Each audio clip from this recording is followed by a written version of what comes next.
So sa video to mga boss, ipapakita ko sa inyo ang pag-ayos ng gear indicator ng motorsiklo natin. Kasi kadalasan marami rin mga nagtatanong dito kung paano ayusin. Okay, so ang video to ay para sa kanila. So panoorin nyo hanggang dulo mga boss para wala kayong mamiss. Okay, so start na tayo. Ang titignan ngayon natin ay ang gear shift indicator ng motor na to. Okay, una natin gagawin, i-on natin yung susian. Tapos, cambio natin ng primera, segunda. So, tercera wala. Kwarta, meron. So, pag ni-reverse natin, ibalik natin, tercera wala. Segunda meron. Primera meron. Neutral, okay. So, ang third gear niya, yung tercera niya, wala siyang ilaw, wala siya sa indicator niya. Sa gear indicator, wala siya. Ngayon, ang una natin gagawin, provide tayo ng test light siyempre. Tapos may perdibli ako dito para mamaya gagamitin natin ito para matest natin yung sakit ng valve nya. Kasi maliit yung sakit nya. Kaya nag-provide ako ng ganito. Okay. Ngayon, punta na agad natin yung pangatlong gear, yung third. I-check natin yung bumbilya. So, ito yung valve nya. Sa tingin ko, pundido na to. No?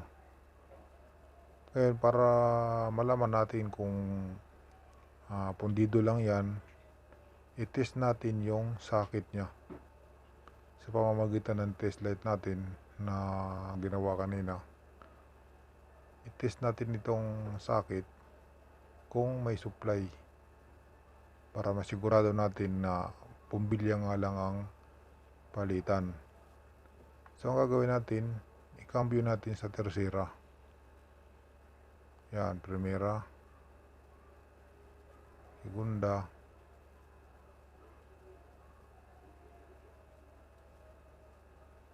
tercera. So namatay yung ilaw kasi wala siyang bumbilya. Saka kanina hindi talaga siya umilaw. So nasa third gear ngayon tayo. Ngayon, isiksik nyo lang dito sa gilid yung mayroon yung tanso dito sa magkabilang gilid. So ayan o, umilaw siya.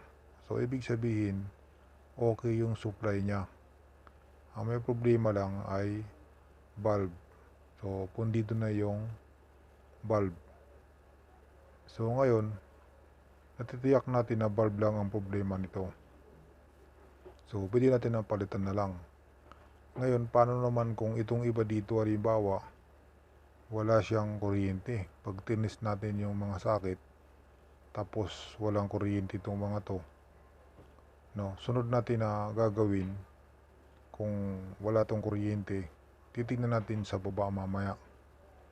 Okay, so ganun lang ang pagtitest. Umpisa sa valve, tapos sa connection. Okay. Punta tayo ngayon dito sa bandang baba. Okay. So, dito tayo. Nandito yung sakit ng para sa ito. Nandito yung gagaling yung mayroon niyang kasing switch dyan eh. Okay, ito yung sakit niya. Yan. So, tanggalin natin sa sakit. Okay, meron siyang 5 wire, pero 6 ang nakaabang sa sakit nito, pero 5 lang ang meron. Hanggang kwarta, saka isang neutral. So, bakante yung isa. Ganun pa rin, gagamit pa rin tayo ng test light. Itong pang-ipit, ilalagay natin sa positive terminal ng battery. So direkta na tayo sa battery. Pwede naman sa any positive source dyan, pwede, pero ngayon dito na agad tayo dahil malapit lang naman ang battery. Ilagay natin sa positive terminal ng battery yung pang-ipit. Okay, so ganun lang. Tapos itest natin ngayon kung mayroong power itong ating test light. I-body ground lang natin kung iilaw.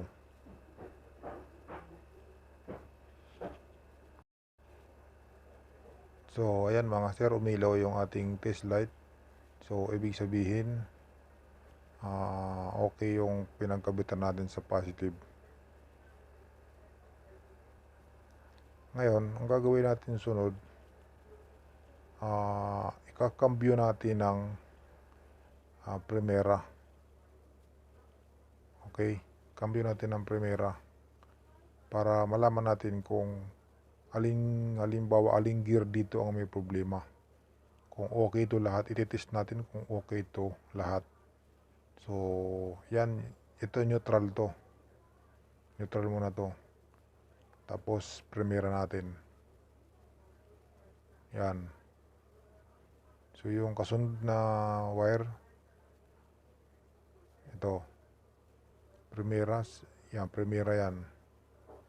Ito neutral, wala na siya sa neutral kasi lumipat siya sa primera.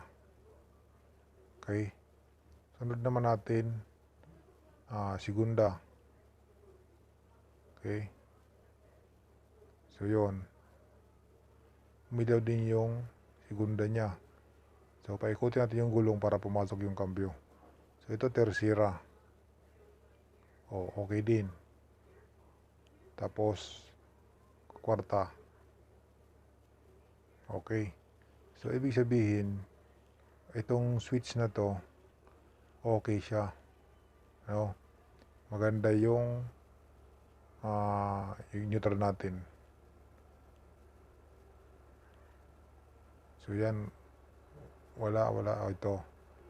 So ayan, so ganun po ang pagtitest. So ibig sabihin napagana na napailaw natin itong lahat na nandirito. Ibig sabihin okay yung switch na to kasi ito yung pinaka switch niya, ito yung ito yun, no? Buksan natin to para makita nyo yung laman nito. Yan nga pala, dun sa mga YTX, marami nagko-comment tungkol sa YTX kung pwede daw ba lagyan ng gear shift indicator. So ang duda ko is hindi pwede kasi wala siyang ganito eh. Ang wire niya ay isa lang, tapos wala siyang ganito, hindi ganito yung forma niya. Okay, kaya nag-isip ako kung paano ang diskarte pa. So ito yung dito nang gagaling yung contact niya, bali ground bali ito eh. Lahat ng bumbilya doon sa taas meron na siyang positive na supply. Yung nanggagaling dito ay ground na lang.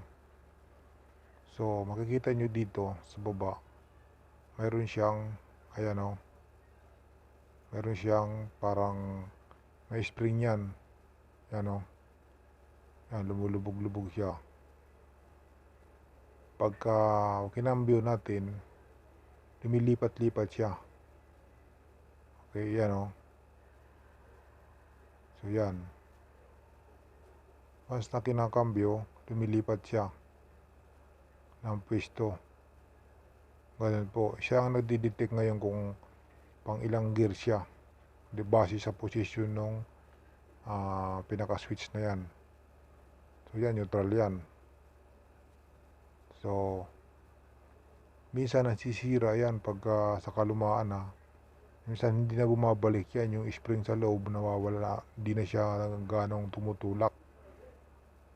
Kaya nawawalan ng ground yung ating sa signal indicator ay sa gear shift indicator natin.